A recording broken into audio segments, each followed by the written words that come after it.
గురజాడ అప్పారావు. ఈయన నాకు ఎప్పుడూ ఆశ్చర్యపోతుంటా.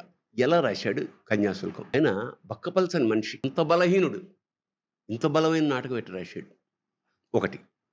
ఏ లైను చదువుతుంటే అరే! అమ్మ ఇదేంటిది? ఇంత గొప్పగా ఎలా రాశాడు. తనికెళ్ళ భరణి గారు చెప్పినట్టు ఈ కన్యాశుల్కం నాటకాన్ని గురజాడ అప్పారావు గారు రచించారు.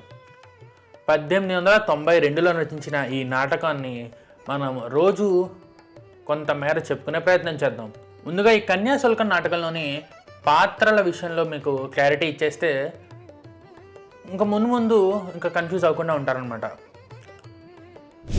అగ్నిహోత్రావధానులు, కృష్ణరాయపురం అగ్రహారికుడు, వెంకమ్మ అతని భార్య, బుచ్చమ్మ పెద్ద కూతురు వితంతువు, సుబ్బమ్మ రెండవ కూతురు, వెంకటేశం కుమారుడు, కరటక శాస్త్రి అగ్నిహోత్రావధానుల భావమరిది, విజయనగర సంస్కృత నాటక కంపెనీలో విదూషకుడు, కరటక శాస్త్రి యొక్క శిష్యుడు, పెళ్లి కూతురు వేషం దాసరి వేషం వేయును, లుబ్ధావధానులు రామచంద్రపురం అగ్రహారికుడు, మీనాక్షి అతని కుమార్తె వితంతువు, రామపంతులు రామచంద్రపురం అగ్రహారం కరణం, గిరీశం, లుబ్ధావధానులు పింతల్లి కొడుకు వెంకటేశమునకు చదువును చెప్పు అయ్యవారు, సౌజన్యరావు పంతులు వకీలు, పూటకూళ్ళమ్మ గిరీశం సత్రం యజమాని, మధురవాణి వేశ్య, deputy collector head constable Polisetti, సిద్ధాంతి బైరాగి దుకాణదారు,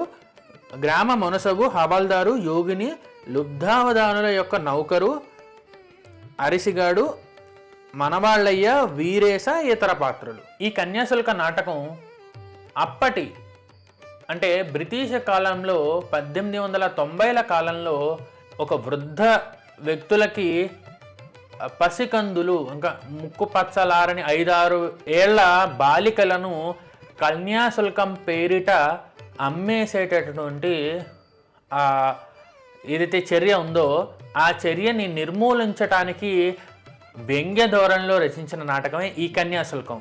సో ఈ వీడియో నచ్చితే మీ ఫ్రెండ్స్ అండ్ ఫ్యామిలీకి షేర్ చేయండి. అలాగే ఫ్యూచర్ ఎపిసోడ్స్ కోసం వ్యాసం ఇతిహాసం ఛానల్ను సబ్స్క్రైబ్ చేయండి.